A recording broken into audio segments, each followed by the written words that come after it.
King, Jr. was born on January 15, 1929. He attended Atlantic Public Schools, then went on to Morehouse College. After graduation from Morehouse in 1948, King entered Crozer Theological Seminary and graduated in 1951. He then received his doctorate and advanced degree in theology, the study of religion, from Boston University in 1955. In Boston, King met Coretta Scott, whom he married on June 18, 1953. 4 children were born to the couple. In 1954, King became minister of Dexter Avenue Baptist Church in Montgomery, Alabama. In Montgomery, he became active with the National Association of the Advancement of Colored People, NAACP, and the Alabama Council on Human Relations. In December 1955, Rosa Parks was arrested for violating a segregated seating ordinance, a law enforcing separation between African American and white people, on a public bus in Montgomery. Black citizens were outraged. King, along with fellow activists, urged African Americans to boycott the segregated city buses. The boycott lasted more than a year. Finally, the bus company agreed to the protesters' demands and removed segregated seating. The U.S. Supreme Court later stated that the bus segregation laws at Montgomery were unconstitutional. The victory had not been easy. As an elected president of the media, King's life was in constant danger. His home was bombed, and he and other leaders were constantly threatened, arrested, and jailed.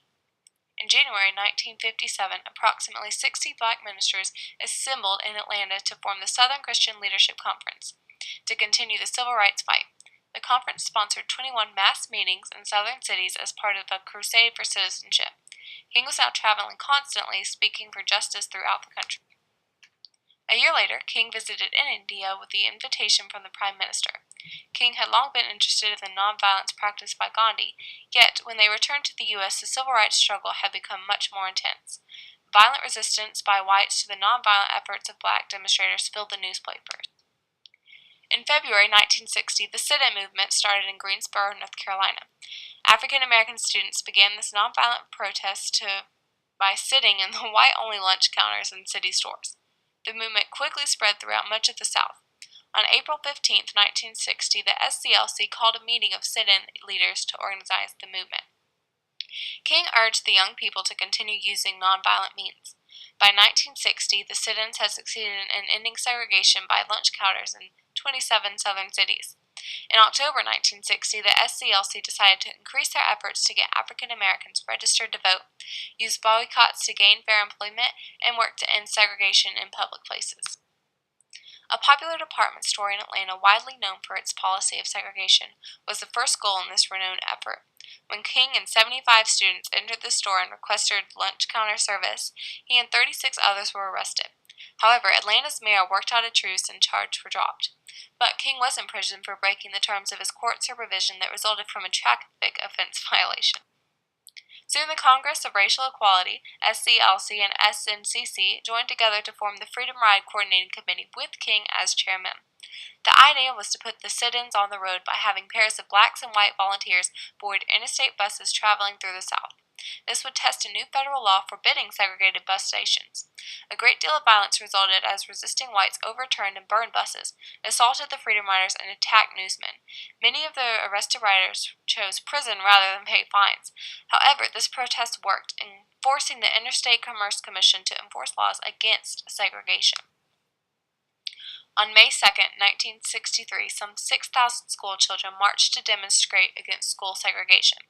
The next day, as volunteers gathered in a church, police blocked the exits and turned fire hoses and police dogs on the teenage demonstrators. Finally, there was a truce between the civil rights groups and the police. Then, the Ku Klux Klan bombed the home of King's brother and the motel where SCLC members were headquartered.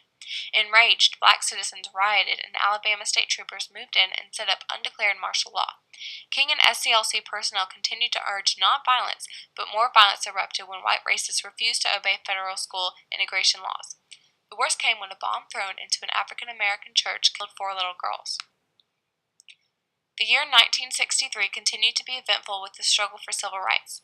In June, King led 125,000 people on a freedom walk in Detroit, Michigan. On August 27th, more than 2,500 black and white citizens gathered in Washington, D.C. for a mass civil rights rally.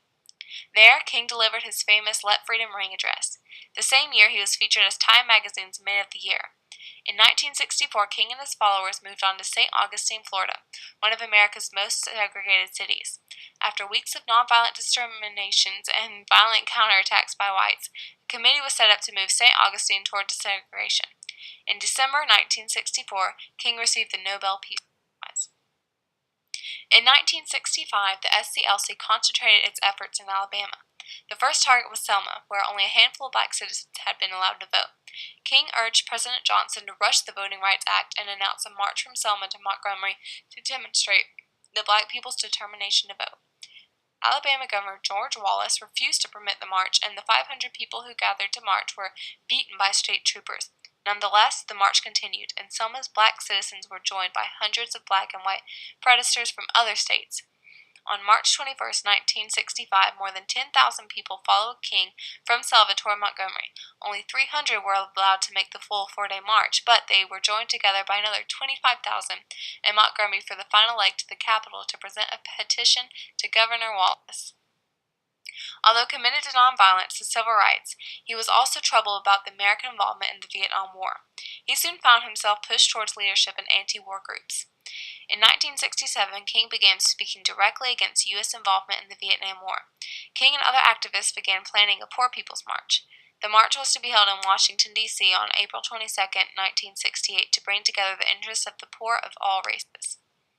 In February 1968, King led an anti-war rally in Washington, D.C. In March, King went to Memphis, Tennessee to lead demonstrations against a wide range of complaints, including police brutality and school conditions. The march ended in a riot when some frustrated young African Americans began breaking windows, looting, and burning stores. The police reacted quickly and violently. In Memphis, on April 3, 1968, King addressed a rally. Speaking of threats on his life, he urged followers to continue the nonviolent struggle no matter what happened to him. The next evening, as King stood on his outside balcony at the Lorraine Motel, he was struck by a rifle bullet. He died a few hours later. In December 1999, a 4-acre site near the Lincoln Memorial in Washington, D.C. was approved as the location for the monument to King. The site is near the place where King delivered his I Have a Dream speech in 1963. In September 2000, a design was selected. The monument is the first to honor an individual, an African American, in the national